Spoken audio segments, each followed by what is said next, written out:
Well, let's relive that then. So let's formally welcome Okay. listeners to the Controversial Exchange. We have a super exciting guest today, and Yes. apparently the episode was already completely had. We're just now trying to relive it and capture We had it. an epic episode already. The magnificent Michael Maloney. Little Can alliteration for the folks. So, yeah. do you, Michael? Why don't you tell, instead of me introducing you? I think you just tell everybody who you are and where you're coming from and that kind of thing, because I think that you can do yourself justice in this Oh situation. well, that's a very short order. We'll get that done in a hurry. Uh, Basically, I'm a teacher. I'm a school principal. I was a school psychologist for a school district, uh, and I've taught at universities and colleges. And in 1975, Eric Houghton and I met in a meeting of new hires at the Hastings County Board of Education. Now, Eric, for those who were not fortunate enough to ever meet him or know him, Eric is one of the absolute masters of our science.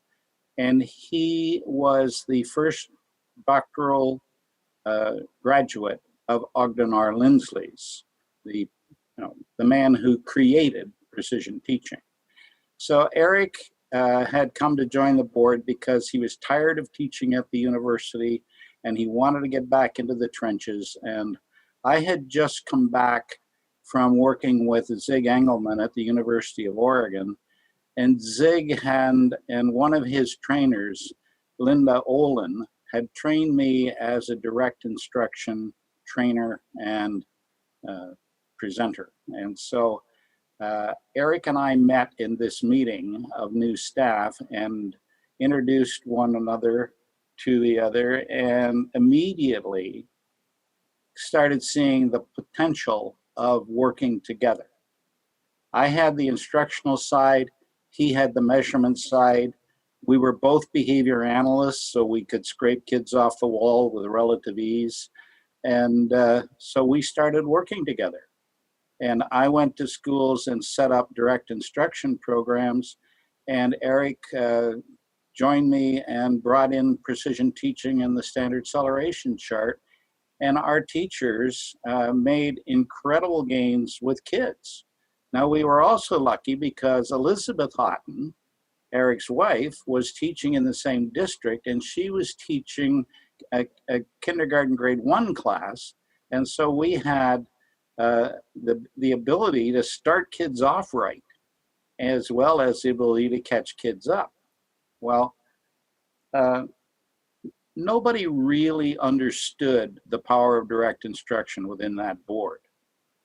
And so we got away with murder. We got a number of teachers working with a whole bunch of kids, and they just tore it up. And we did that for 3 years. We brought Zig Engelman in, we had Ogden in, we had Carl Binder here. We had all kinds of wonderful help and support. And we had 2 superintendents who were amazing. Mine was an old war horse, and he was a couple of years away from retirement. And Frank basically asked me one question. Every time we'd go to a meeting and something came up, he'd turn to me and say, "Michael, is this good for the kids?" And if I said yes, then we did it. And if I didn't, then we didn't. And Frank had my back all the way. Eric's superintendent was a hotshot. He was rising to director very quickly. And so Wally Beaver covered Eric's back. And we had 2 superintendents of 4, and nobody would go up against those 2. So we got to do whatever we wanted. Well, that worked for about 3 years. And then one day, a mom walked into a school and asked the principal if she could have her kid transferred from grade 5 into one of our special ed classes. And the principal was a little bamboozled by that, so he asked her why. And she said, "Well, it turns out that my special ed kid can read, write, spell, and do math better than my grade 5 kid. So I'd really appreciate it if you just move him over into special ed." Well, that came up at a principals meeting, reported by one of the principals, and they all thought it was very funny. Well, the 10th time it happened, it kind of lost its humor. and they saw that they had a problem. And that year, Frank Tate retired, and Wally Beaver got a job as a director of another board, and Eric and I were politically naked. And it didn't take them a year to get rid of us. So I thought, oh, now what do I do, right? Yeah. So, So I started a learning center. Yeah. I find that story so fascinating for so many different reasons, and I've been able to think about it even more since we spoke. I think there's so many things that it makes me want to. Where do I start? Okay, administration or just education in general. Why don't we start with behavior? Why don't we look inward and then go outward? Inwardly speaking, you talk about DI, we talk about efficacy, we talk about precision teaching, we talk about pillars and dimensions of behavior analysis, but then we talk about execution of those pillars or dimensions of behavior analysis, and then we wonder, and that doesn't seem to be the dominating force in our field. It certainly isn't. Our field is dominated by this Lovaas interpretation of discrete trial training primarily, that even has extended to more complex learners through the use of multiple exemplar training with RFT type stuff, and for derived relational responding, etc. Yet there's this much more robust, rich, complex, actually, I would argue maybe more basic way to go about doing it because it focuses on rate of response as a metric. Well, that's why Project FollowThrough falls so heavily on the side of our science, and it outclasses everything else in the field. So, but the question, Dimitri, has to become, if you look at direct instruction, precision teaching, behavior analysis even, and how they have not grown in education, Exactly. You have to ask the question, now, why is that so? If they're a better solution, why is it that we're not going there and haven't gone there in 40 years? I think that for the audience's sake, I think we should unpack Project FollowThrough briefly because we've talked about it on the podcast in the past. But just really to mention in a little bit quickly, yeah. Yeah, sure, I can do that. I mean, Project FollowThrough is like you. First of all, listening to Mike explain this is it's nice. It's like watching Yo-Yo Ma play the violin. Let's go. What you got? I was gonna say because well, read Kathy Watkins. It's all there in her in her monograph called "What Works" from the Cambridge Center. But basically, Project FollowThrough came out of the riots in Watts. And when the tanks were rolling in Detroit and 400 people were killed, and that New Jersey was burning and Atlanta was in flames, and this is the 60s. Watts was cooking. President Johnson stepped in and said he quelled the riots, and then he said we got to fix this, and so he declared the war on poverty. He saw the real cause. The cause was poverty and ignorance, and as part of that, he set up what they thought was going to be the solution called the Early Learning Project, and it was pretty clear that starting kids at school early was a good idea, but you were never going to get them ready in a year or two. So Head Start, before even the data was in, was determined to be insufficient, and they decided to do a second phase, which they called FollowThrough.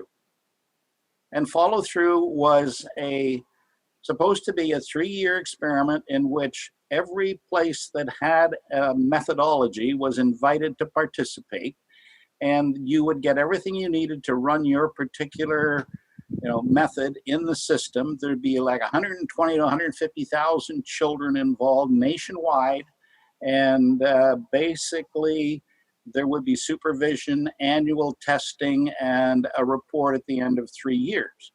Well, the report was written at the end of 3 years, and direct instruction came out absolutely way ahead of everything. The only close follower at all, which accounted for the other 25% of the variance in the data, was Kansas City's behavior analysis program.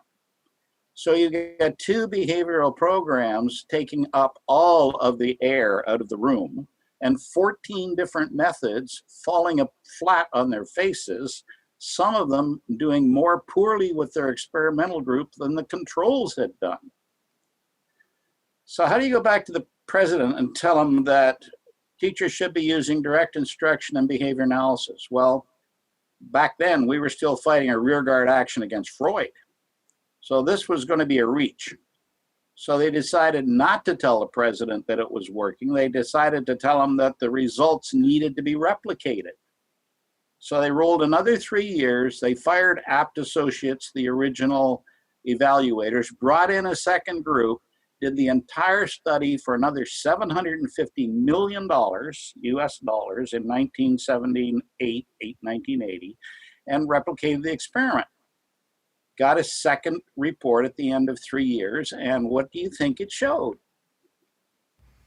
The exact same thing, I'm going to guess. Yeah. Exactly.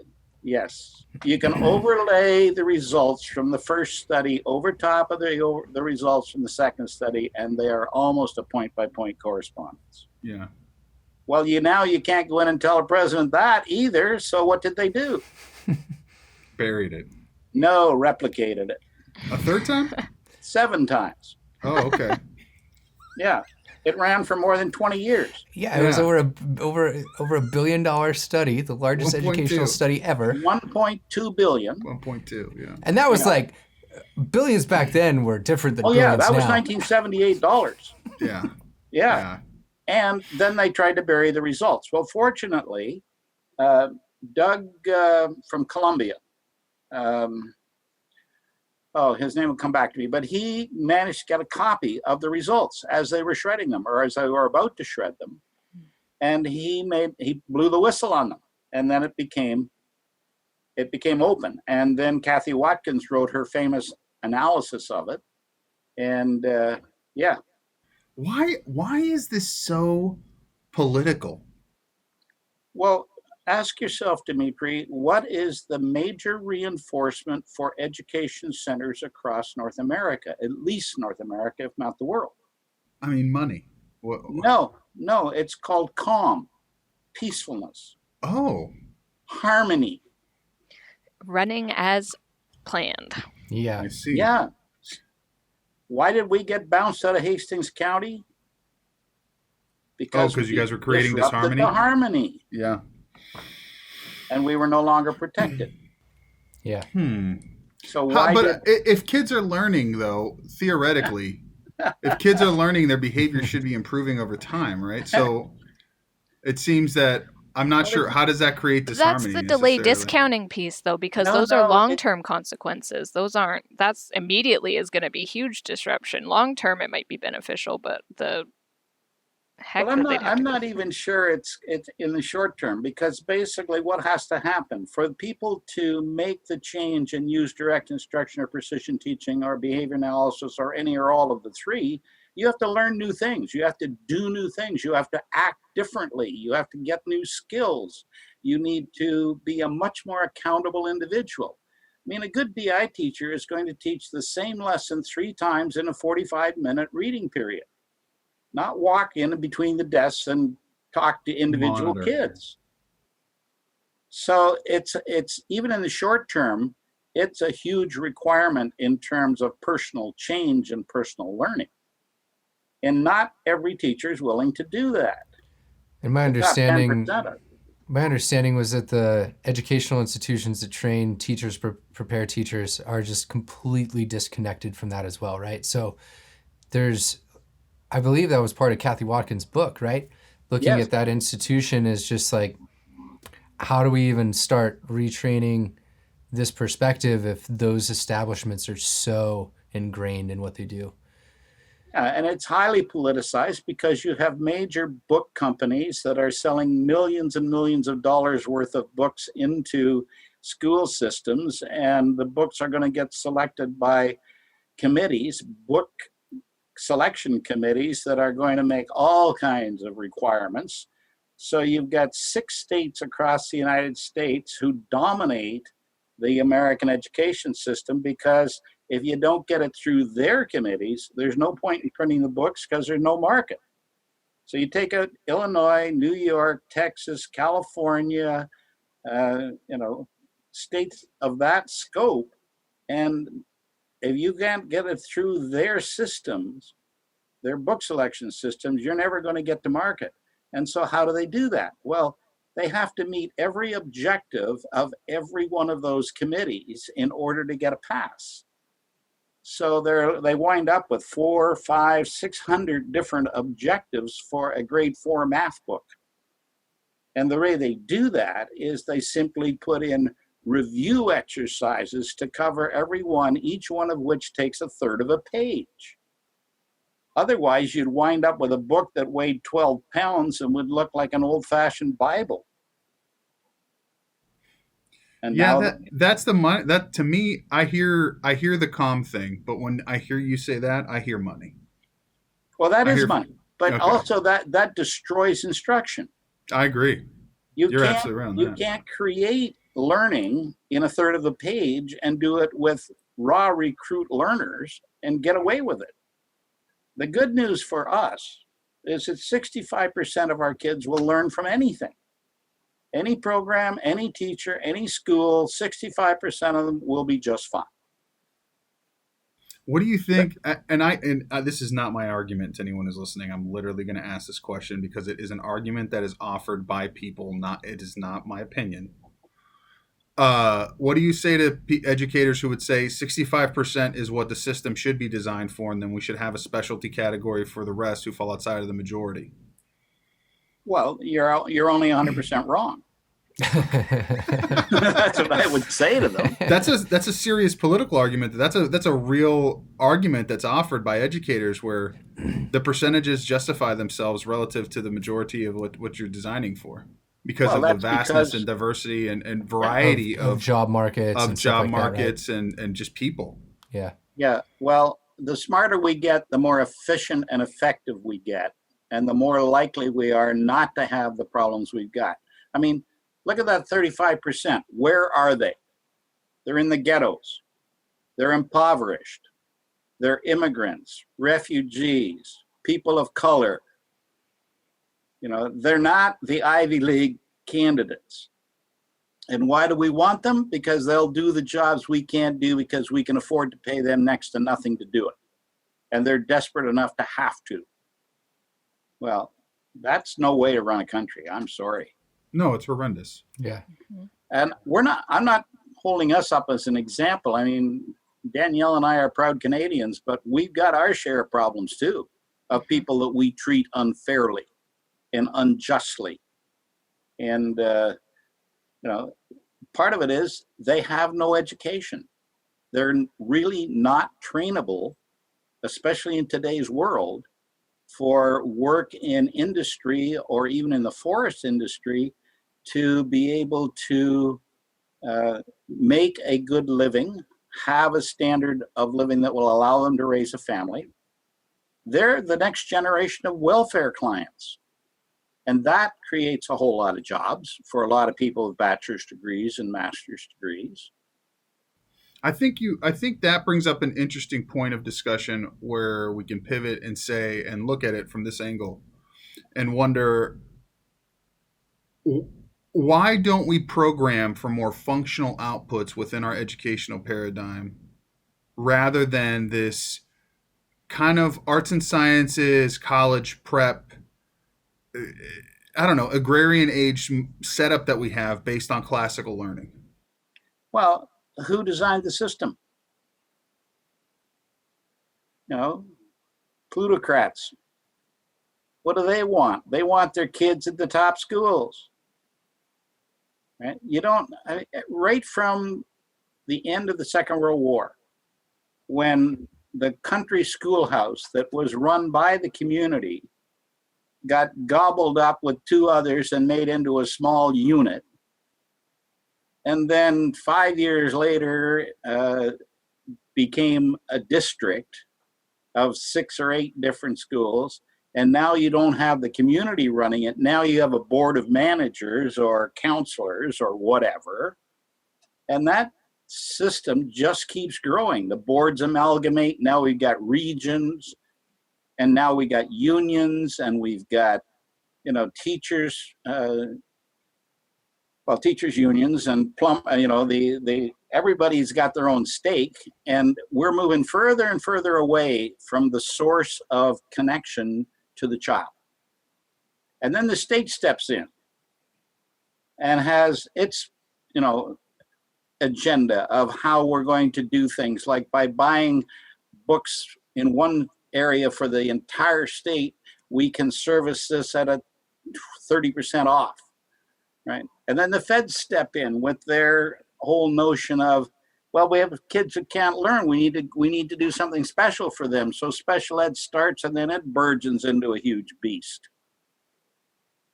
And think of the number of players that are now involved, and what is it that's driving them all? Well, it isn't the welfare of the child.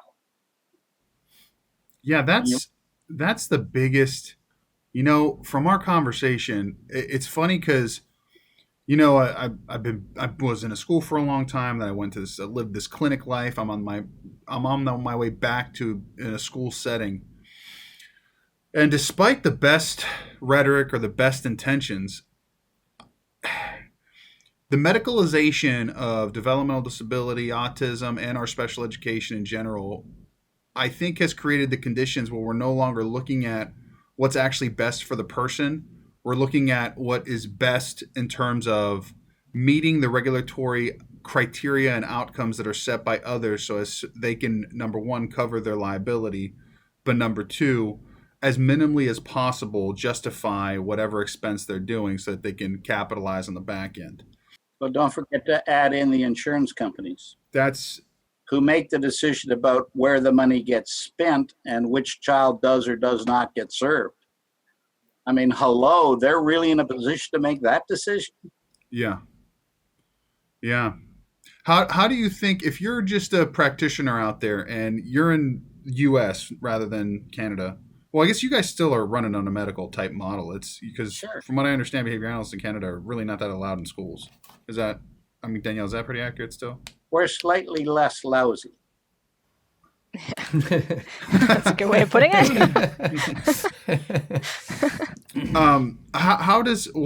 What do you suggest is something that a practitioner out there should be doing to help changing and altering the mindsets that the focus is on the person, on the child, on their welfare, on their outcomes, on their success?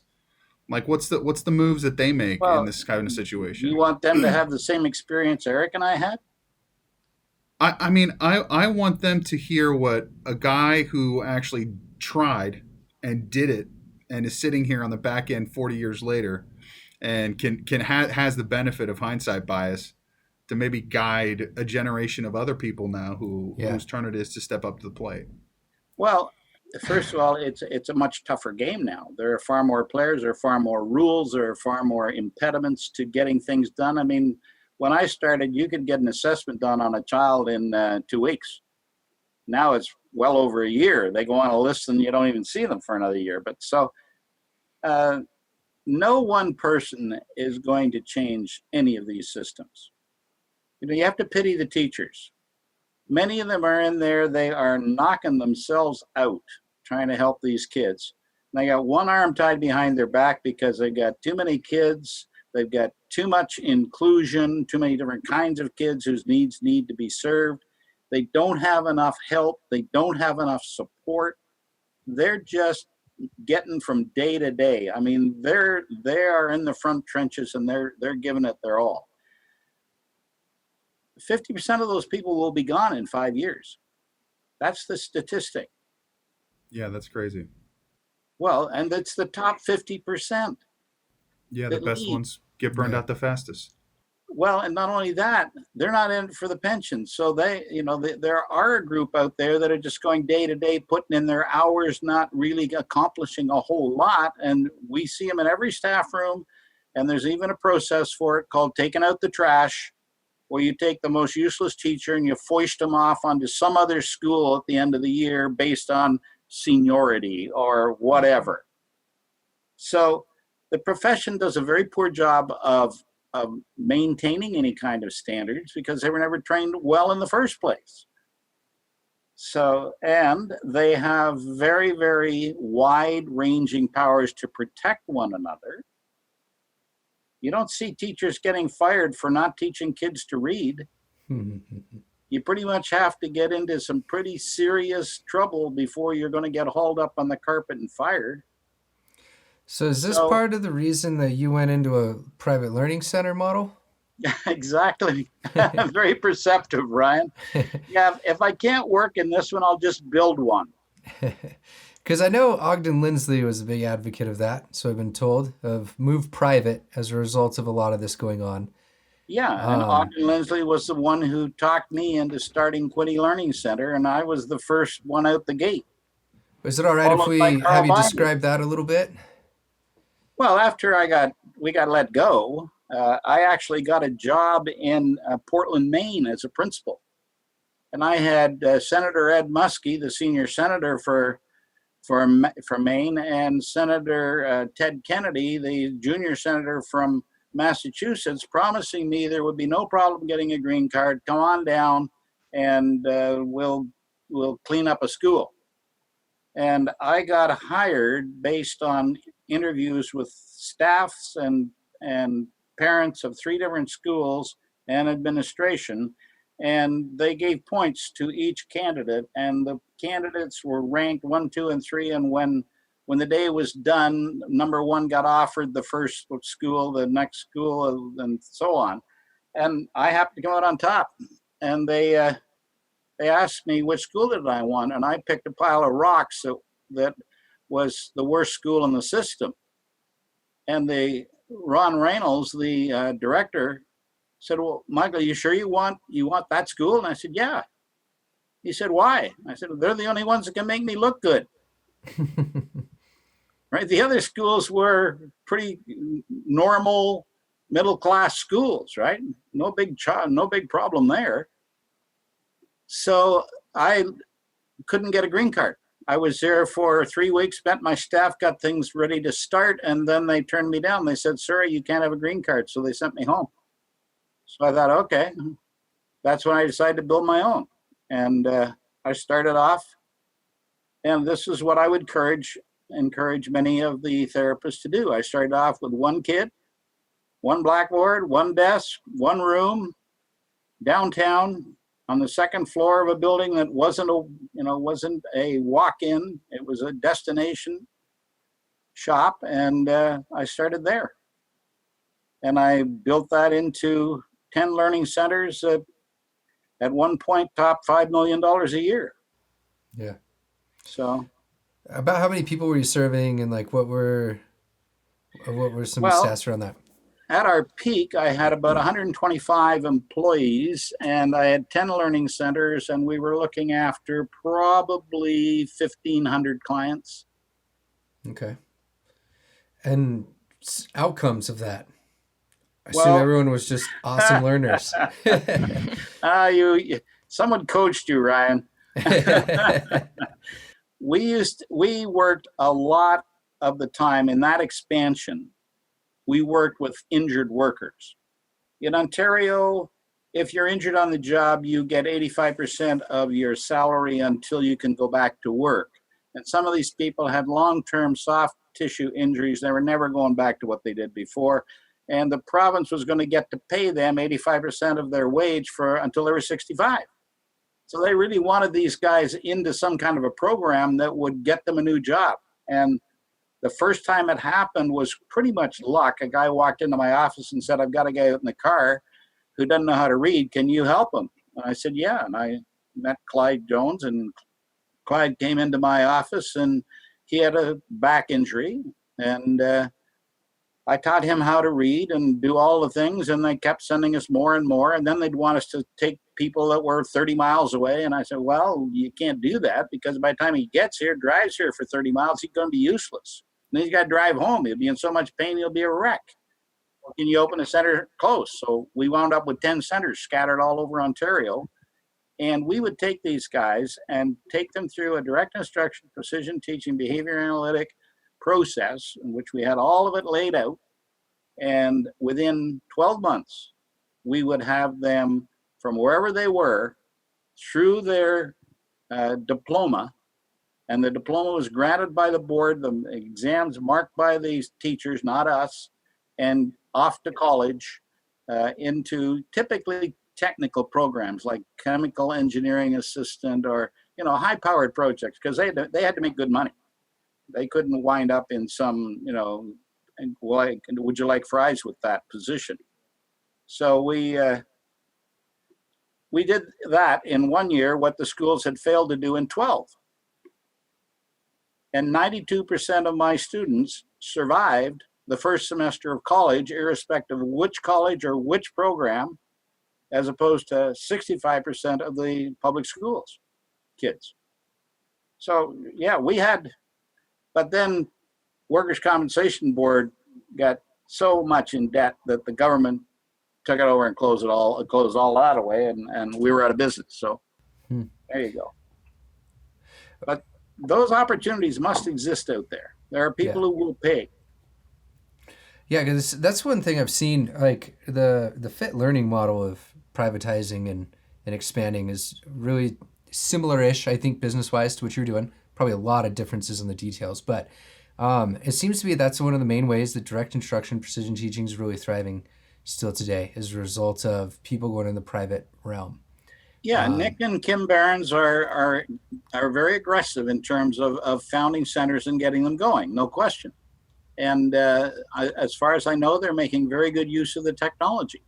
The only problem they're going to run into and have run into is the fact that they're dependent upon the insurance companies to grant that child the funds to be able to attend, right? Because it's not cheap. Yeah, and I'm hoping to actually get Kim Behrens on, by the way, y'all. Not a promise to listeners out there yet, but I think we snag her for her new book she's putting out there. So yeah. So I don't know, Danielle, Dimitri, have any other questions? I've got something if not. No, go ahead. Keep going. So how does that lead to, like, where in this timeline does the Maloney Method fit in and what you're doing now? Well, it started in 1975 with Eric and I working with SRA's materials trained by Engelman on my part, and Eric coming in with the blue chart and training from Ogden on his part, and us, trying to meld these two processes together. And SRA was the main publisher of a lot of the direct instruction work, right? They absolutely were. Now, they were bought out by McGraw-Hill. Mm-hmm. And then McGraw-Hill was bought out by Nelson. So, and every time it happened, there was more problems. But yeah, did it just kind of like fizzle out as a result of all those systems that we were talking about beforehand? Yeah. Yeah. So we basically, that's how we went into schools, and that's what we got started in schools. And then when we got ousted, that's what I built the Learning Center on. And within 2 years, all of my parents came to me. They ganged up on us and said, my kid coming for tutoring isn't enough. You need to take him all day. I said, I don't want a school. They go, well, you may not want a school, but you need a school. And so I started a school. And that summer, Kent Johnson came by. And he saw what we were doing. He said, I want one of those. Ogden had talked to him, too. He was putting pressure on Kent to get out in the real world and get away out from East Washington University. And so Kent went out and started Morningside. And I sent him Annie Desjardins, my best teacher. And Annie stayed out there and then went and started her own learning center. Elizabeth moved back to California to Napa and started her learning center. Mm-hmm. I helped start a couple more, Ben Braun's Academy in West, where was it? It's still there. It's not. And of course, Richard McManus, his Fluency Factory, I helped Richard get started. So we started growing, and it was all the same model. And then, then the software hit. So the software ate the school. Can you describe that more? What do you mean? Yeah, what does that mean when you say the software ate the school? What does that mean? Well, if you can think back to before the dot bubble, schools got computers. And I'm sitting there with 20 kids, all of whom are special needs, and I'm getting them ready to go back to a regular old public school as star students, and they're not going to know anything about computers because we didn't have any. So we went out and got computers. Then we spent about 2 months trying to find something to run on them that would actually teach something. And we went through a ton of stuff and found one program that we would even think of putting in front of the kid. Well, we had already raised this money. The kids had helped raise the money. So we thought, okay, we owe it to them to build a piece of software. So we started where everyone started. We built Math Tutor. We built Mighty Math first. And I hired a 16-year-old genius to create a program in which if you did one more math fact, you earned a math game.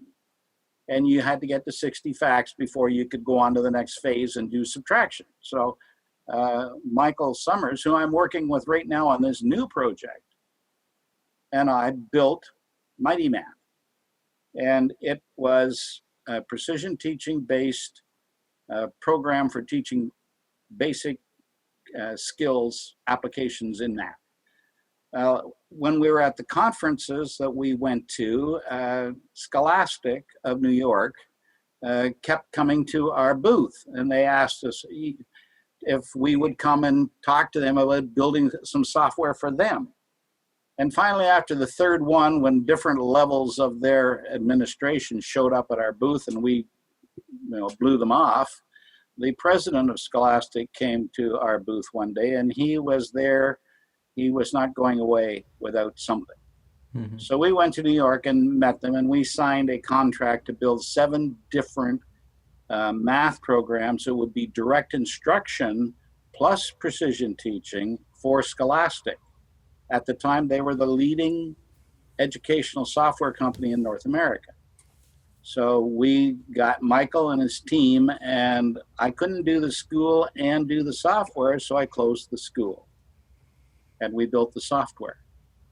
And that was really fun because we thought we're going to be able to reach hundreds of thousands of kids. Yeah. Right? And we sent the very first package to Scholastic. We sent it by Purelator the day before it was supposed to be there. And Dick Robinson, the president of the company, called me and said, "What are you doing sending me this stuff?" I said, "Well, Dick, its deliverable date is tomorrow." It's my deliverable. Yeah. So you expect me to clean up all the bugs in this? I said, "Dick, my team has been beating this thing to death for 2 weeks now, and they can't break it. You go ahead and try." And I hung up the phone. And when we gave him the second one, he said, "I want my people to come up and see how you do this." So you want to come all the way to Belleville from New York to watch people sit at a computer screen and hit keys. So that we managed to talk them out of that. So the computers, that period ended. I went back into the learning center business, and then I started getting involved with children with autism, and I got a call from a woman in China, and she said, "I've got these kids here. I need you to come and work with me." And I said, "I'm kind of busy." And I turned her down, and the next day she called me back, and she made me an offer that I simply could not refuse. And I spent the next 5 years building a school for children with autism in China, in Hong Kong. And on the last day, they had a party to celebrate. We had all of these kids fluent in most of their skills. And part of them, she had tons of money. So she had all kinds of help. She had therapists, physiotherapists, and all that. Mm-hmm. These 7 kids did a choreographed dance to kung fu fighting in their Chinese costumes. Imagine this, 7 children from 9 to 12 years of age doing a dance on the stage in front of 500 guests and pulling it off. Yeah. I mean, that's how far those kids came. It's great. Yeah. So That's What, if I can rewind just a sec, what happened to Scholastic's programs that you all built? they closed. They sold off their software division.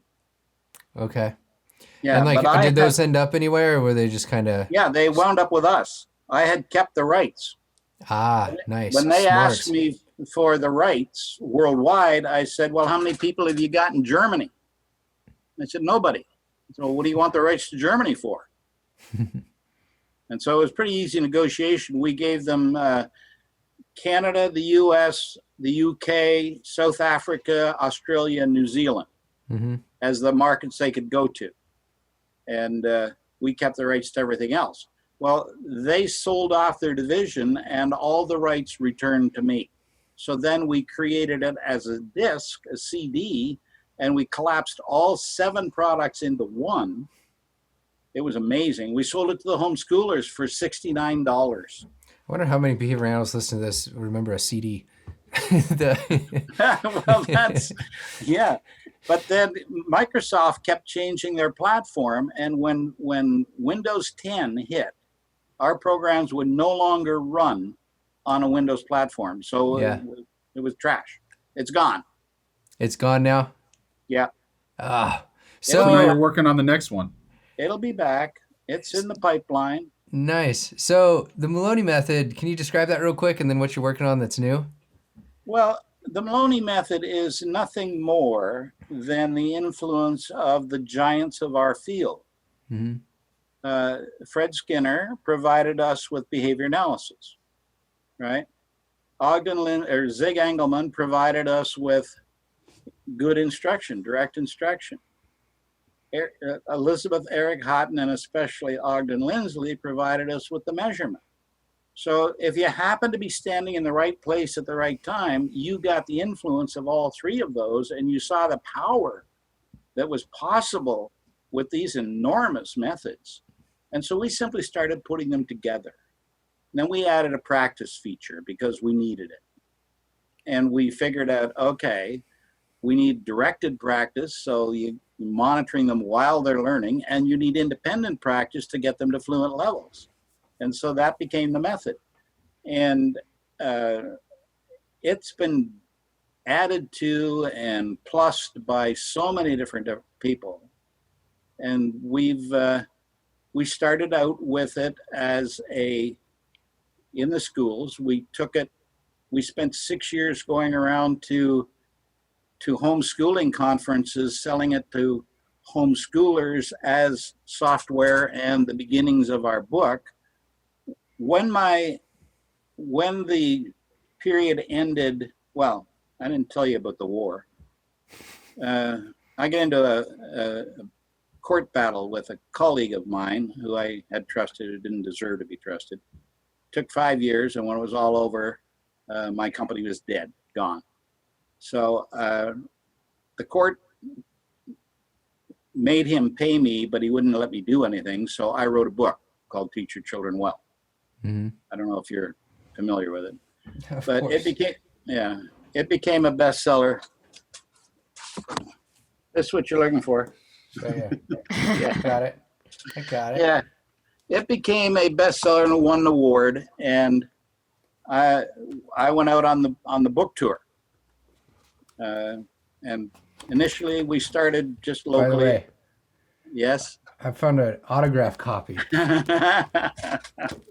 Okay, I'll personalize it the next time I see you. Yeah, I found it online. I remember it was like autograph copy, and I was like, that sounds great.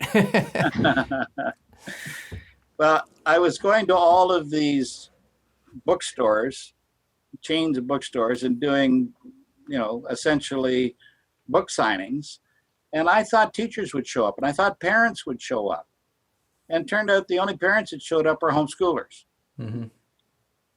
Yeah. So we started going to homeschool trade shows, to their statewide meetings and conferences. And we spent 6 years in an RV going from conference to conference, flogging our wares and talking to homeschoolers about, who we were and what we did and why it worked. And that was that was an exciting period. We had So I got a question for 26 you. I asked you it about a year ago. I'm going to ask it again, but first to preface, I was watching this creator. He's a CEO of patreon.com, which is just empowers creators to be able to put things out there and get monetized for it. It's a cool platform that I use. And he was talking about how most times you hear these success stories of this is how we built this amazing thing when you're going to a conference or any sort of presentation.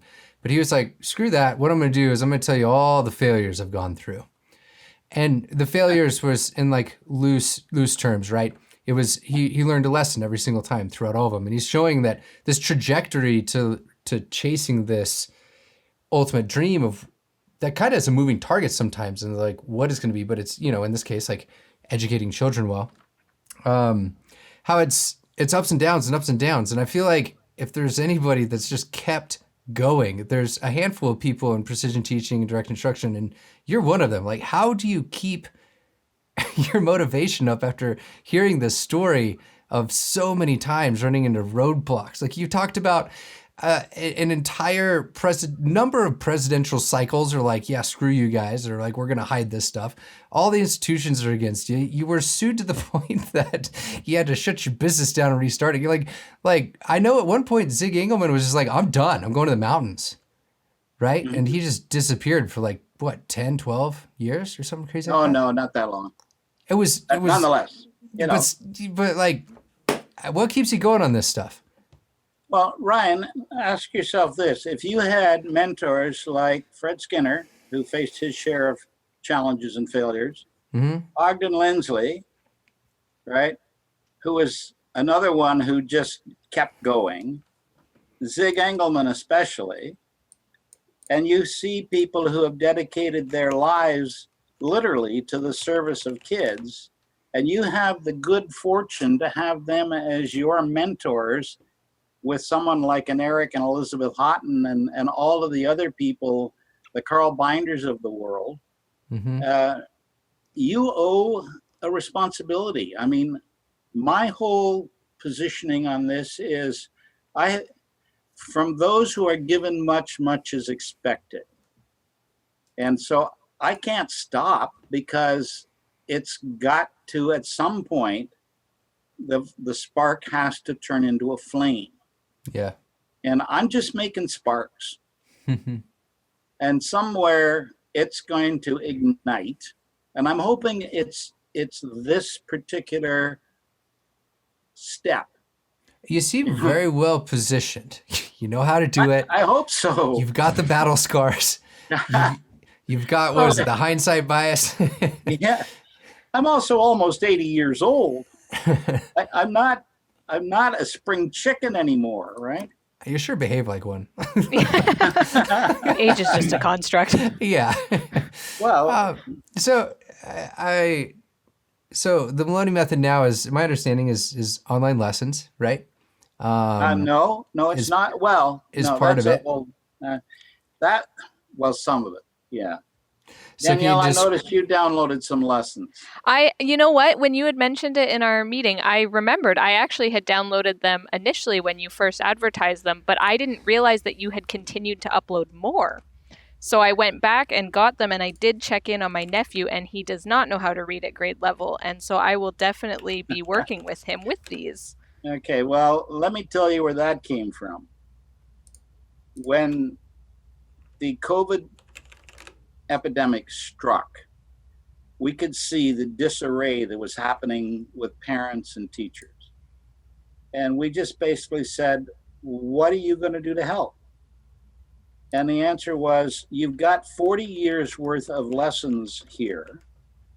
These people need something that they can make sense out of. And so just put the stuff up on the internet and let them download it. What are you going to charge for that? Nothing.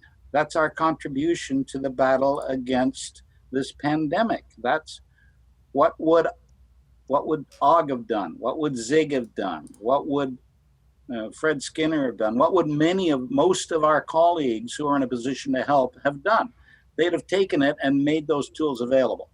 And they'd have done it for the benefit of the kids they're going to wind up helping, and the parents who aren't going to be staring at the ceiling at 3:00 in the morning wondering how to teach fractions. So that was done by my company, in order to try to contribute something to this battle against this epidemic. But a strange thing happened out of that. I was approached by a former international president of Rotary. Rotary, you may know or may not know, is the largest service organization in the world, 1.2 million members. And he said, "Can I help you spread that?" I said, "Yeah, how would you do that?" He said, "Well, I just talked to all of the governors of the various districts and have them contact the newly elected presidents of the clubs in their districts and have them feed that out to their membership, and they can go and pick it off," right? Mm-hmm. So all of a sudden, I've got global distribution at my fingertips. And he has, at this point, been responsible for the downloading of almost 20,000 lessons in the last 6 weeks. That's crazy, because your last blog post said 10,000 downloads. So yeah, well, it's really fun because they come and they take 5 lessons, and then they go away, and then 6 days later, 7, 8 days later, they come in, they download 60. And I'm thinking, that's what I did. Well, yeah, okay, thank you. That's telling me that they see there's some value in them. Yeah. Now, it's hurting my bottom line, but so what? I mean, if this puts good tools in the hands of parents who are fretting, then all the better. And besides, I still have the next generation of products on the way, only a month out. And this is great advertising for that. I hope so. So what's the next thing you're working on? It's coming out right about now. Yeah. One of the things that I have been incredibly concerned about, and this started 10 years ago, I kept asking myself, why is behavior analysis not growing? Why are there not more direct instruction teachers? Why don't we have a whole bunch more, precision teaching practitioners? I mean, you've got 80,000 BCBAs and RBTs out there, and the Standard Acceleration Society has a population, I understand, of somewhere around 2,000. In their Facebook group, not actual membership either. Okay, well, yeah, their membership's give them probably the benefit of the doubt, right? They're working as hard as they can. They are. That's actually more than I thought it was. That's their. Okay. Yeah, it's growing. That's more than I thought it was. So the question is, why isn't that happening? Why aren't we getting any traction? And the answer I came up with, and I hope I'm right, because if I am, I'm betting the farm on it. The answer is because they don't have the training. It's not easy to find that training. Even if you can find it, there's very little, if any, supervision once you've done the training. And you're out there on your own trying to figure out, what do I do now? I'd agree with all those, 100%. Okay. So my idea was, okay, let's remove the need for training. Let's remove the need for supervision. Let's bury the technology into the device and let them simply watch, and if it's correct, do one thing, hit next. And if it's incorrect, hit back and get a model lead test correction procedure. And let's start with teaching kids to read, because there are only 10 million of them that can't in schools today. Well, not in schools even. So I figure if I could crack that nut, that would make a pretty good, Yeah. Well, if you crack that nut, just remember the little people. Matri, I'll let you in on a secret on that. It's hard out on these streets. You got a secret, huh? I got a secret, yeah. I've already got a plan for what's going to happen if this thing blows wide open. Awesome. I love it.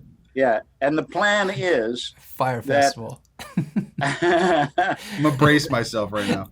Okay. That we are going to give most of it back. Right? I'm working on a project in Bangladesh. And I've got women who are mothers of intention, as they're called, who are starting schools to teach 5 children to 10 children how to read. These women are incredibly poor. They have the merest of advantages. And they're hanging in and doing really well. Well, I've worked with them now for almost a decade, and they've got 2,000 kids from the slums who can't go to school because they can't afford the tuition, they can't afford the uniforms, they can't afford the books, so they get left in the slums. And these women are saying, no, the people are teaching them Bangla first, then they're teaching them English, and then these women are teaching it to at least 5 to 10 children in their hovels after work. Well, I could see supporting a whole lot of that. Mm-hmm. And if we could give it to them in a piece of software where all they have to do is listen to the child, hit the next button or the back button and get it right and move these kids quickly through the fundamentals, they'll have done something. I mean, we will arm these kids against the people who would use them to do harm. Exploitation begins with ignorance. Absolutely, and poverty. And poverty, 100%. Yes. So what would I do? Well, I could spend $1 billion doing that. Yeah. And really, it's if you think about it, something like that is really realizing the dream, right? I mean, isn't that what Skinner wrote about in teaching machines and the technology Absolutely. of teaching and talking about teaching machines and learning machines? Absolutely. So that's ultimately was the spirit of what the goal was for the science, to achieve some type of way to not automate learning, because it's really not about automating it. It's really more about creating the capacity to most efficiently create learners and create skills and build repertoires. And the science is moving so rapidly. Computer science is moving so rapidly. Our science is moving so rapidly. You don't have to worry about it not being too narrow or too exclusive. It will be, it'll be soft logic. It will not necessarily my programs, but the more exhaustive ones will be more like the Khan Academy. Got it. Yeah, I love Khan Academy, by the way. I recently had to take a Khan Academy class myself because I was trying to read this social gravity paper that was nothing but quantum and physics equations. And I was like, I don't understand. I had to take a 6-hour break and go through 9th grade physics to read that. So Khan Academy is fantastic. It is. Yeah, and you have to remember, anything that is systematic and is repeated is likely going to wind up being coded. So the next part of the revolution is going to be move it away from the teacher who's been poorly trained and is under stress and is having problems and is leaving 35% of her kids maimed, right? And put it into a system that will allow her to deliver a top grade product in any area of science and any area of education, and let them get on with it. Yeah, it's powerful. It's powerful. I mean, that's DI with an iPad, basically, is what you're talking about. DI, PT, and behavior analysis. This thing gives out points when you're doing a good job. It keeps your scores and tells you where you are and relative to the standard you need to be at. This is not just DI. This is going to be the full bore. Nice. So this makes me, this is a question I didn't ask you before, and just in talking about technology and stuff. Do you keep up with, state of the field research stuff at all? Do you try to keep your ear to the train tracks on that at all? No, I am the world's poorest kind of computer user. Well, I mean more just state of behavior analysis in terms of where research is going with, RFT, bit. Derived relational responding, contextual behavior science, verbal behavior, functional analysis. No, I'm working at the front edge trench, right? I mean, I've got kids who need to learn to read, write, spell, do arithmetic. I'll build you the basement. Okay? You're a pragmatist. Well, yeah, but these that stuff works. You're not going anywhere without me. It works enough if it was repeated 7 times, right? It makes me think of that the quote, that Denzel quote in Remember the Titans, where he's like, "It's slow but works every time, like Novocaine." You know what I mean? Yeah. And basically, what do we want to do? Well, we've got to get those fundamental skills in place if we want to build a second floor. I'm not going to be up on that roof. I won't be here for that. Houses are built on solid foundations. I mean, that's I think, a huge takeaway from what you describe. And I think, my conversation earlier with our mutual acquaintance here is systems thinking is important. Multi-leveled molar thinking is important, and being able to view not just the science as a whole, but individual skills and behavior in general, and your purpose and your function within it relative to what you need to accomplish it should be the pivotal central point of how you go about conducting your business on a day-to-day basis if you want to actually make a real difference in the world. And being able to do that sometimes also means, exercising some humility in terms of how you deliver your service. Because I think one limitation I have to take that course.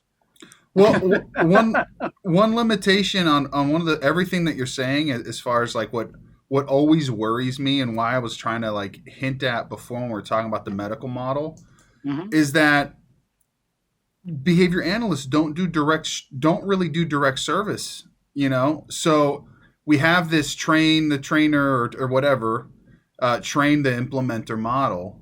And I think if you automate it and build a system like you're talking about, that's obviously going to make it a lot easier. But there is also just that human touch that helps really push things forward at times, that should have background knowledge of the science, background knowledge of the techniques, and understanding those things so as to nudge things along and kind of act as like a bumper.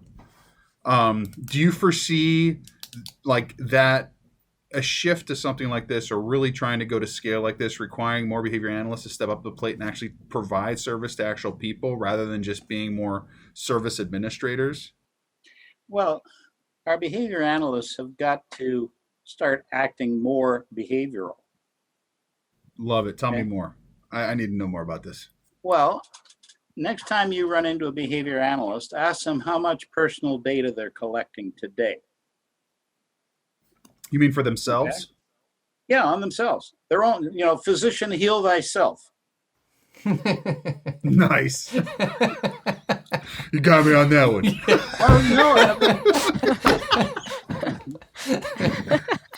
See this? Truisms are fantastic, man. That's a tabulator.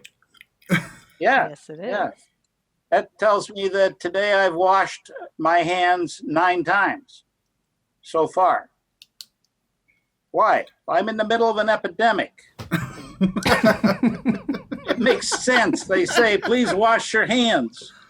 So I started adding a new behavior to my repertoire. So what should I do as a behaviorist?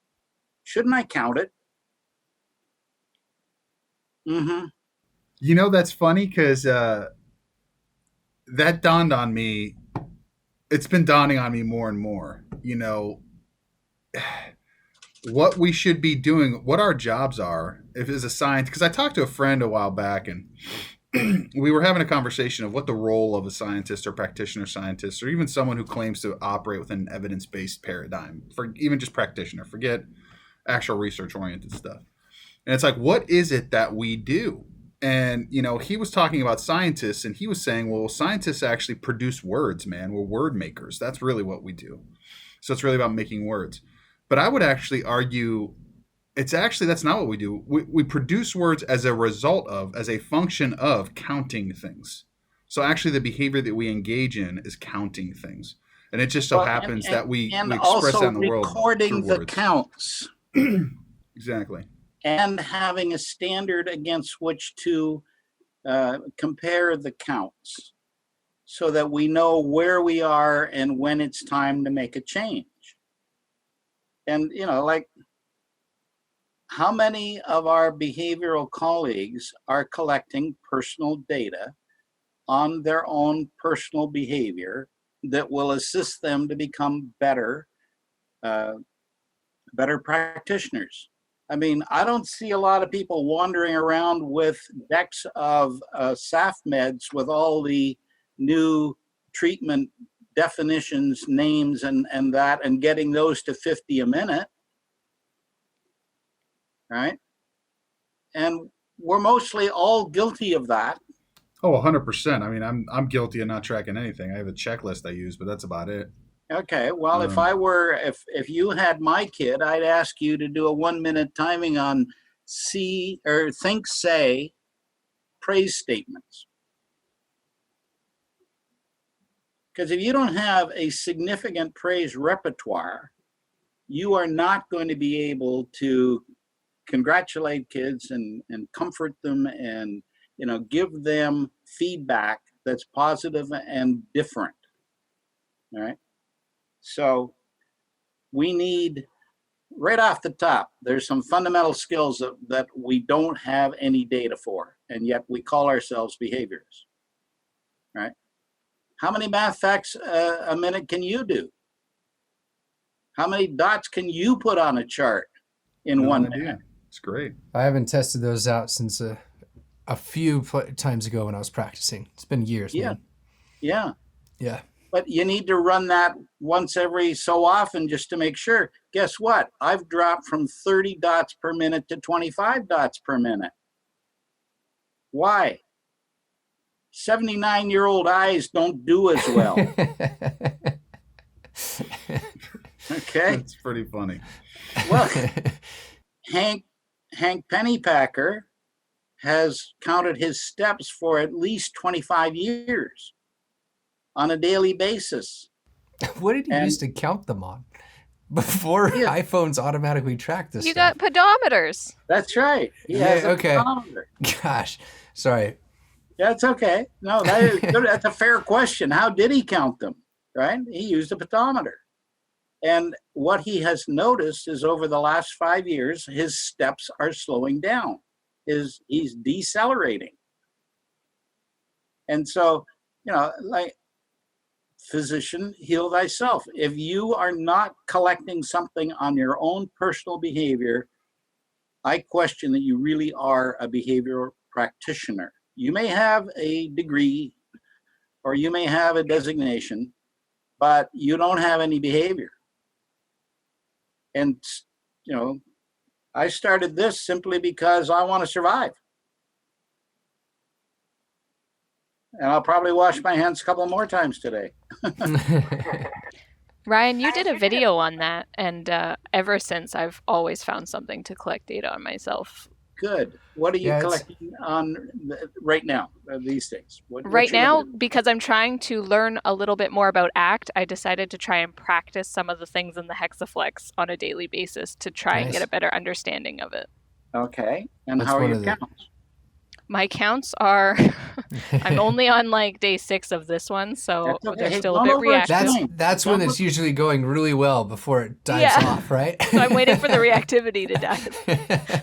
But do you know what it should look like? When you're I don't know. No, is there any standard out there that would help us decide that? I highly doubt it. There might be someone somewhere, but that world doesn't include so much rate data. I was going more with a social validity measure of like, when do I feel good about it? Okay, well, we can lower that bar to close to 0, right? But the other thing is, what if 50 people did the same thing you're doing and we put it all on charts and put it up in data share and we could see the range? Yeah. Mm-hmm. Now, Jonathan Amy has got a session going every Saturday morning, which is really kind of fun. He and Rochelle Zavorsky get together and they do a whole bunch of different activities. And everybody in the data share does them. And then they send in their scores on the chat system, and they record them and show the ranges. Yeah. So here are all kinds of bits of behavior that they now have some kind of data for. We were doing that at a place here, a nonprofit that served adults with intellectual disabilities. They're still doing it as far as I know. I just don't work there the last couple of years. And I was on a chase for finding the old products of the behavior bank, where they had the conglomerate of all the different behaviors and these sort of things entered in. And it took me about 5 or 6 years between Hank Pennypacker and, oh my gosh, up in Alaska. Abigail Calkin. Abigail, thank you. It took me about 5 or 6 years of building rapport with them at conferences, but also mustering up the courage to be like, hey, can I get my hands on these things? Mm-hmm. And we drove up to meet Abigail. And I remember my colleague Stu and I looking at the data that came out of there, because there's only 3 printouts. There's one in Kansas, one in Florida with Hank, and one with Abigail that was left of these. Hank was really far away for a drive. Like, you can't just make that drive in a weekend. Uh-huh. The ones in Kansas were like buried somewhere and very hard to get access to as well. And so Abigail finally was coming down to her cabin in Oregon. We went over there to look at them. And I remember Stu and I were completely like shocked, but also not shocked, and just like goosebumps, right? When we saw that the ranges that we were collecting at the center were matching up to the ranges of some of the things that were entered in the behavior bank. Like, it, for me, sold that idea that behavior lives in this multiply divide world as a rate, right? It was essentially 50 years apart that we were just happened to be collecting similar targets and finding the same ranges. And frequency would keep that measure clean. Yes. And predictable, like all the, like, right? It's useful. Mm-hmm. Yeah. It's a shame. I don't know. This has me thinking a little bit. Yesterday, Dimitri and I recorded on an episode on technology, the possibility of kind of building algorithms, I guess, for predicting, influencing behavior. And I don't know, like, the pieces are there. And I think it's really cool that what you're doing is collaborating with others to try to figure out how to make this foolproof. Like, that's I think if there's any lesson for me reading the history books and talking to people like yourself that've gone through all of this, that seems to be the only way to really do it, is you've got to make it foolproof, right? Well, what's your option? Well, your options are a lot of, I think, very valuable, like humble attempts, and you can get some traction when it comes to the level of maybe a school or certain centers, but I don't know how you do that on like a grand scale of trying to reform education, right? I think one of the primary things that's missing, and I think Michael, you just touched on it, was that depending on the skill, if you don't have a norm, it's very difficult to determine through just the rate of response how well it's going to be performing, or how well it is performing relative to how in nature. So there's a lot of skills that are not normed necessarily. And also the plus or minus, or the multiply divide thing, but I mean, that's specifically for a certain kind of skills within a certain type of specific range in the way that you can articulate them. Because, I mean, if we start extrapolating how we can measure things specifically just by rate of response, it starts getting pretty tricky the larger the population set gets. I'm not so sure of that. I mean, every behavior has a frequency. How many times were you born? Once. It's very significant, but it's low frequency. How many times are you going to die? Hopefully only once, right? But every behavior has a frequency. If we can count the frequency, we can determine what that standard looks like for different groups or different individuals. Yeah, but not all behaviors can be observed. Well, that's true, yes. The covert behaviors that Abigail Calkin works on, but she can count them. You have to report them yourself, and you have to get good at that. But there's so many things that we need to challenge and get done before we move into that realm, right? Well, and that's what begs the question, though, because we are, and I think that's where, a guy like you who's talking about building a foundation of a house. And again, this goes back to why I was asking about where the field's going, because right now we're talking about derived relations. We're talking about behavioral dynamics, behavioral economics. Like the field seems to be moving in this like light speed level direction towards statistical models and quantitative models. And like a basic rate of response on a singular skill like that, not that it's the fundamental unit. It's like being able to count to 10. Like if you can't do count to 10, then you can't do quantum physics.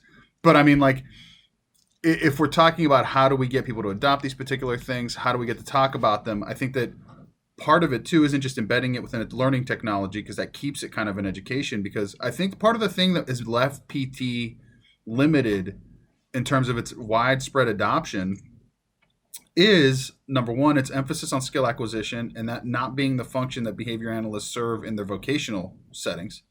People don't hire behavior analysts to teach things anymore. They hire them to make them go away. Yeah, well, that's reductionist behavior, and that's a pain. That's a waste of our time. Well, because if you're going to keep reducing behavior, you better have a plan for supplementing it with a fair pair. Oh, hell yeah. You got to teach something. And that's the thing. We're teaching to a dead man test. Yeah, and that's not going to work. I mean, so you have to have the chops to do that. Yeah, if you listen to Hank Pennypacker, he'll tell you our science is drifting away from its fundamentals. And that drift is hurting us. There are schisms in the behavioral community that weren't there 10 years ago, right? There are people who have taken positions that are almost tyrannical. Man, now I want to know who you're talking about. we'll get those names when we're done. We'll get that after this. That's for the private session. Again, it's a science. So let's start acting like scientists. Get the data. Let the science serve you instead of you trying to bend the science around your agenda. Yeah, but I mean, a couple of things again though. This continue, and I know I feel like it's getting circular here, and I don't want to get circular or reductionistic, but I mean, we talked about administrators and the education system and how it goes back to calm, so escape, and money, tangibles. And then we talked about how all the motivations to want to do it on your own from a private point of view, and that boils down to escape and tangibles. So it keeps like all these are functioning across these specific units or these specific consequences that are really dictating the direction that they're going.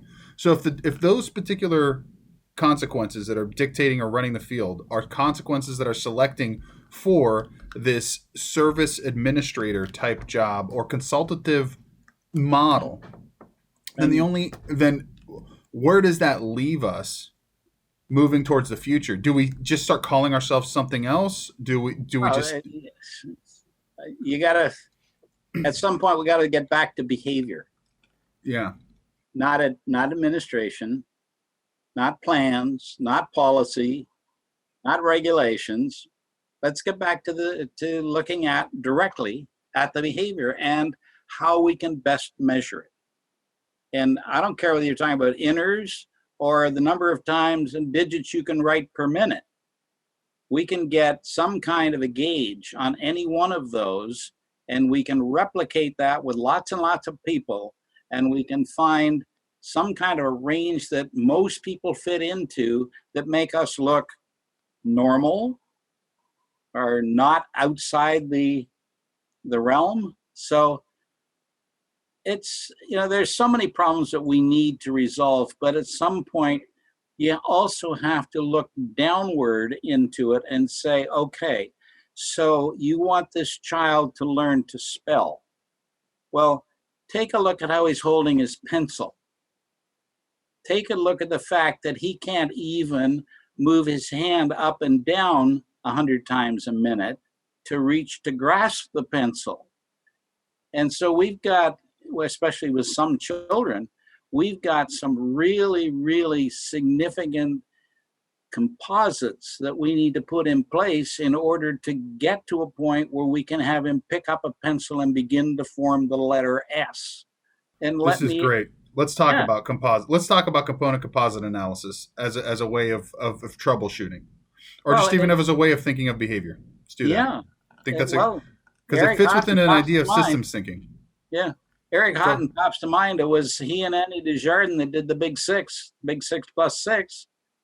And 2 years later, kids were, walking out of the facility, dressing themselves, feeding themselves, and Annie got fired. So basically, again, there are so many different, if we take any behavior and we start analyzing it into what are its composites, we can relatively easily do that. And Jonathan Amy is a really skilled person at doing that. Then, and so is Rochelle. And then we start looking at, okay, where's the first one that's not in good shape, that's not near fluency? Let's fix that. And then let's move to the next one. And that skein of composites will give you a chunk of behavior at the end of the day that allows that child to pick up and hold a pencil properly. Now we can worry about, can he write 150, characters per minute? Because he's never going to do it until those composites are in shape. But that's not glorious work. People don't want to spend their time doing that. They want the kid to do something that demonstrates their success. Well, you got to do both. I'm with you on that to a certain degree, but also there's pressure to make sure you can demonstrate success too, right? Well, that's pick your own reinforcers. Yeah, I guess that I find it always so fascinating talking to people who have lived a life like yours, because you seem like one of the freest people I've ever met in my life. I mean, because you have zero fucks to give up. I have very little fear. I have failed so often, so many ways, that you can't scare me. I am on the cusp right now. If this thing doesn't work, I could be bankrupt. Right? Guess what? Been there, done that. Got the T-shirt, wore it out. Right? Do you have to serve? So let's talk about fear a little bit. Were you always like this, or what was it, a particular event? No. And it's not that I don't have times when I'm afraid. I do. But it doesn't stop me. Yeah. And I know exactly when that happened. I can quote you exactly the time and date when that happened. Tell me. I want to hear this. Well, I grew up on a farm. And we were bringing in the last load of hay. Well, on the farm, you always fill the cow barn full of hay first, then you fill the horse barn with any that was left over and all that. So we're bringing the last load into the barn, and we had a team of horses. They came up a ramp onto the floor above the second level of the barn, and it opened up out overlooking a yard, and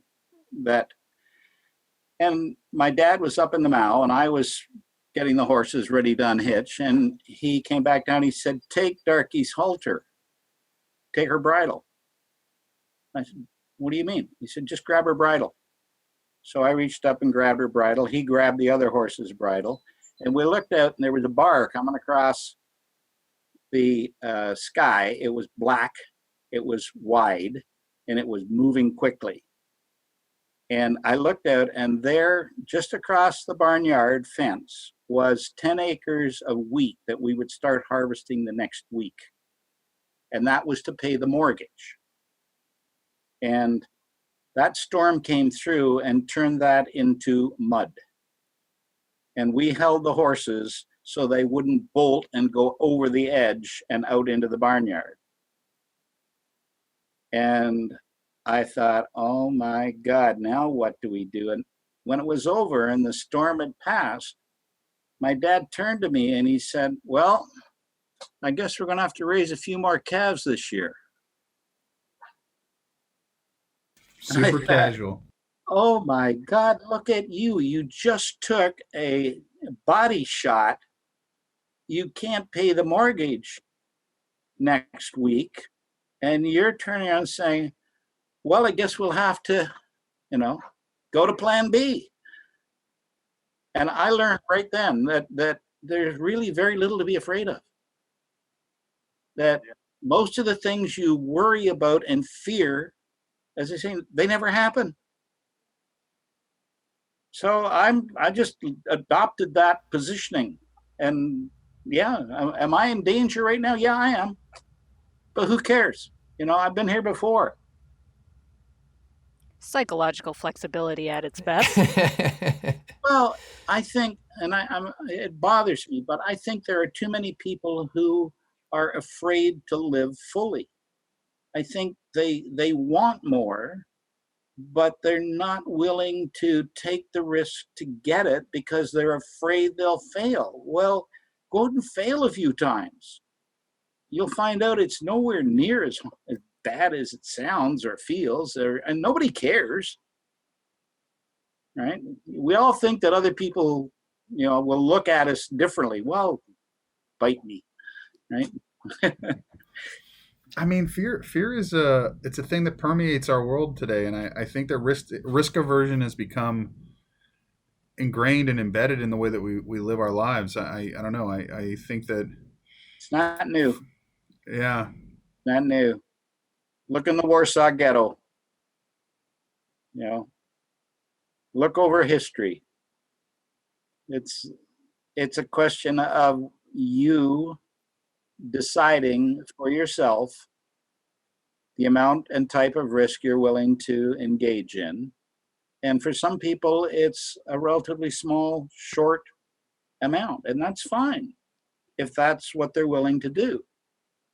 But, Did you ever track specific counts of things that helped you measure your fear or risk adverse? That's a good question. No, not in an absolute frequency count. No. Yeah. I can tell you that there have been periods, and this is one of them. This next 2 weeks, I will have more inners that are worrisome than I will have had for the last 6 months. Right. And that's because of the uncertainty of the outcome and the consequences. Not even so much for me, but for all of the kids we'll never get to teach. I mean, we got 10 million kids that need to learn how to read starting tomorrow. So if we can't deliver, then I have this sense that we're not doing right by them. We need to fix this. And if I have the capacity to do it, we will. But I don't know. I'm not sure. Where do you? I want to ask a little bit more about kind of your character, because I feel like just in speaking with you, you make me think of all these. Yeah, I mean, you make me think about the kind of guy who's carved out of wood and who's been through stuff and can endure. And number one is you could have been anything. Why choose this to pursue it? And what is it about this that really makes you want to push so hard even at 79 years old? Because I mean, you could have easily started a car dealership or some other kind of business. Why education? Why learning? Why kids? I think that's probably a function of the influence of my parents. My dad had a grade 8 education, but he was one of the most intelligent people I ever met. My mother was a nurse of the class of 1936 in the middle of the Depression and worked in a hospital in Harlem in New York City for $1 a day. And they both had a huge appetite to serve. And so my dad was a prison guard for 16 years. After we bought our farm, prisoners would come and stay with us on their parole because it was a safe place. And they would work on other farms and then they would stay with us. So I come from a family that has been expected to contribute to somebody else's well-being. And that started very early. And so I think we owe it to ourselves and to our society to try to help where we can. And I couldn't be a car salesman because I don't know I don't know, I would never be reinforced by that, because most of that has got to be called commission and position, and I don't care about either. I tried medicine. I was an orderly. I found out very quickly that I wasn't going to be a doctor, right? But I've been a monk. I tried religion. Did you lose that? Yeah, as a matter of fact, I did. I went looking for God, and she left me. I think that happens to a lot of us. Well, that's okay. That's all right. We got a deal. We got a deal. I told her I'll be as good as I can, and if I can't get into your heaven doing that, I don't want to be there anyway. So put me somewhere else. But I was raised as a strict Catholic. I mean, I was an altar boy. I was all those kinds of. I was a monk. So I've done my homework. Yeah. So again, it's like the early influences, and I'm sure you all have slightly different ones, and you all have people you can point back to that marked you in some way. And hopefully you get some of those people in your life who continue to do that. And that's been the story of my life. I mean, who has a Fred Skinner and his students take an interest in you? Who has an Ogden Lindsley who will take your call anytime you want to talk to him? Who has a Zig Engelman who will love you and hate you at the same time? He was great. Or an Eric. No, I mean, so I've been so blessed in my professional life and in my personal life that I've got little to complain about and nothing to be opposed to. Marvelous. I feel like that's where we should. I mean, that's marvelous. That's where we should start wrapping up, man. Yeah. Well, we still have to go out and change the world, though, Dimitri. So, I mean, I want to change the world. No, it's funny because we don't really get super aspirational on the show a lot. And I think that talking with you, we've had a lot of things going on, and COVID has been an unbelievable check. It's been a gut check of epic proportions. I think for me personally, this year has been the most humbling year of my life since, I don't know, 15-year adolescence. It makes you, when you go through something tumultuous and it changes, and it changes everybody's perspective, and you get to go through that, you have to confront a lot of the things that either drove your fear or drove your inability to move forward and actually live the best that you could live. And I think when you talk about, like you mentioned, of those who are much is given, much is required, I think we hear those types of truisms and those types of epithets, and we think of, and they become passé and easy to dismiss, but I mean, they're meaningful.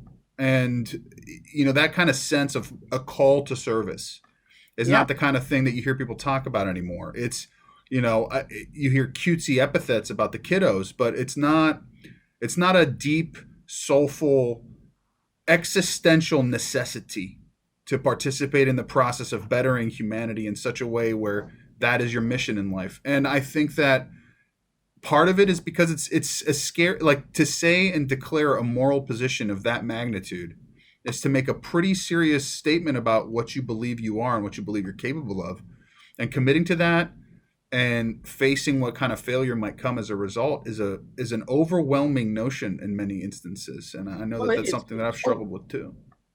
It's hope. I mean, I spent 10 years as a Rotarian, and the motto is service above self.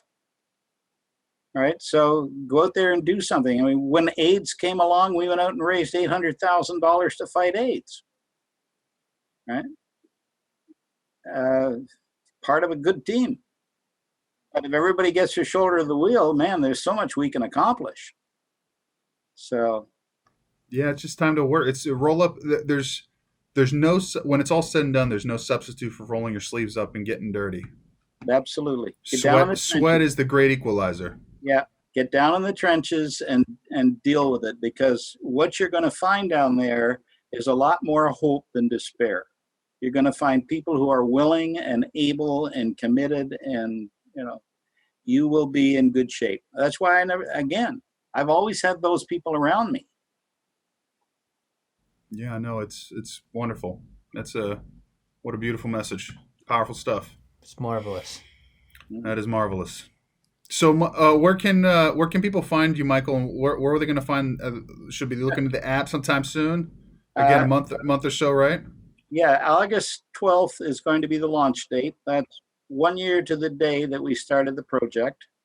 And we're going to launch the first 30 lessons on our website, MaloneyMethod.com. It's going to be horrifically high priced at $16.95 a month. Yeah. Because you're a monster. Well, we're dealing with a lot of people who have one income and 5 kids, right? Yeah. And we've got a lot of schools that don't have a lot of budgets. So if we're going to get it there, we can't. This is not a Lincoln. Yep. This is a Volkswagen. Yeah. So. I love that analogy. That's great. That's cool. Thank you so much for doing this. Yeah, I want to say thank you. We'll make sure that we publish this right before or right after it's come out. So if anyone's out there listening, Ryan, I would never pretend to tell you when to put something in the marketplace. You know that far better than I ever will. Make sure that there's a place for them to go check this out. Yeah, this has been great. Thank you. A real pleasure. I get so happy to learn more about the history and like how things developed. So you only got my history. There's much bigger and better histories out there. Yours is a very valuable one, especially for people trying to change the world. Yeah, well, we can do it. Well, thank you very much. All right. Pleasure having you. Thank you, Dimitri. Thank you, Danielle. Thank you, Ryan. It's been. Let's not lose touch. I hope we don't lose touch. Oh, yeah, no. It's going to happen. Not allowed. Not allowed. You Take got care. it. All right. Thank you, Michael. Yeah. Be safe. Likewise. Wash your hands. 2 more. Count. You owe us 2 more. And count it. Move those beads. You got a couple more at least. Yeah. Take care. Bye. Marvelous.